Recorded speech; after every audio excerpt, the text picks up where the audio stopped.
Okay, now remember yesterday, uh, Prometheus wanted to give the gods, or give people fire. So here's how it plays out. Prometheus felt sorry for the humans, though. They had no fur to keep them warm, nothing to light the darkness, and nothing that which would cook their food. Humans needed fire, especially if they were to prove themselves. He asked Zeus for the gift for the humans, but Zeus refused. Fire, he said, is just for the gods. Prometheus knew the humans needed fire. With fire, he thought to himself, they can soften metal and bend it into shapes to make tools. With these tools, they can plow fields, fish, hunt for food, cook and cook that food, and build shelters in which to live. With fire, humans can also honor the gods with sacrifices. Human beings need fire, but getting it for them will be very dangerous. Prometheus knew that up on Mount Olympus, where most of the gods lived, there was one carefully guarded fire.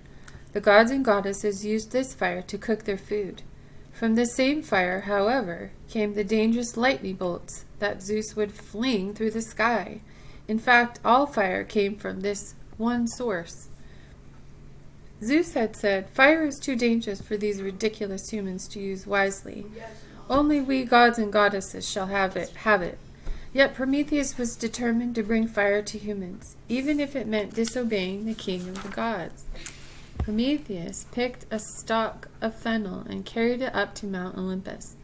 When no one was looking, he dropped a burning coal from the fire into the plant's hollow center, where no one could see it, and then he carried the plant with the fire hidden inside down in the earth.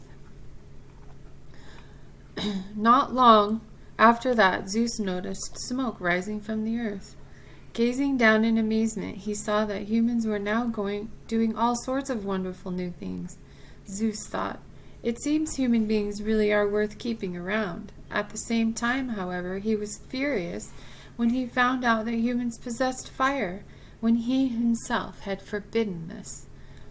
Guessing at once who was responsible, Zeus promised, "I will teach Prometheus and these human beings that they must obey me, and I know exactly how to do it." Soon after this, Zeus ordered Prometheus chained to the side of the mountain. Every day an eagle would come and peck away at Prometheus's liver, but because he was immortal, he never died, and every night his liver grew back again. All right, so we can put that.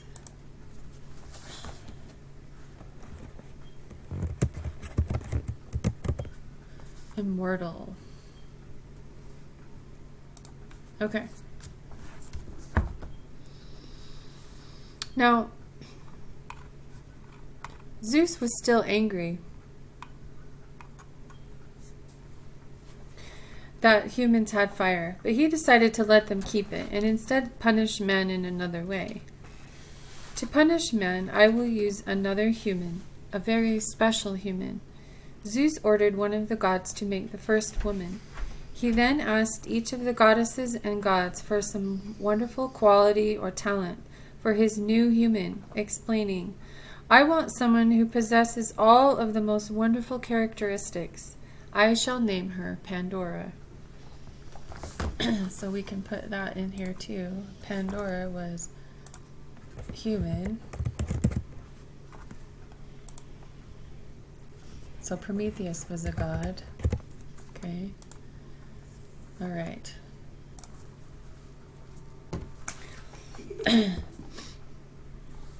The name Pandora means all gifts. The gods gave her the gifts of beauty, persuasion, intelligence, and curiosity.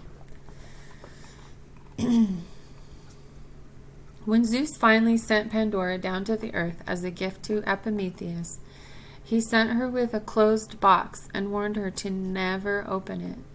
Pandora, however, desired to know what was in the box. She fought against her curiosity, but day after day, night after night, the question nibbled away at her. Pandora would often sit and look at the box, wondering, wanting to open it, but always stopped herself.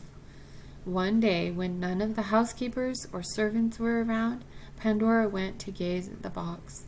Finally, she thought, surely one little peek cannot hurt. She stood up and studied the closed box one last time before she took a deep breath and opened the lid. Out of the box burst all of the frightening, saddening, anger-causing, terrifying evils and sorrows. Greed, hate, anger, pain, disease, disaster, and death swarmed from the box and around Pandora. She tried to shove them back inside, but she was too late. Out they flew in all directions. By the time Pandora was able to replace the lid back on the box, only one thing remained: hope. Alright, that's the end of the story. There'll be some instructions on some questions to answer, and